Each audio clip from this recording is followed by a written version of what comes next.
How to set the Cartier alarm clock. This stainless steel handle is for the alarm, hour and minutes. At the back,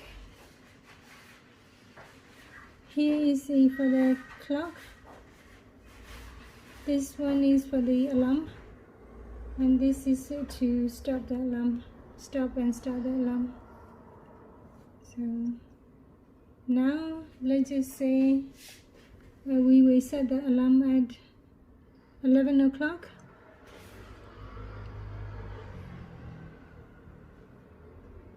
After set the alarm, just pull off this one to set the alarm and move this, set the time.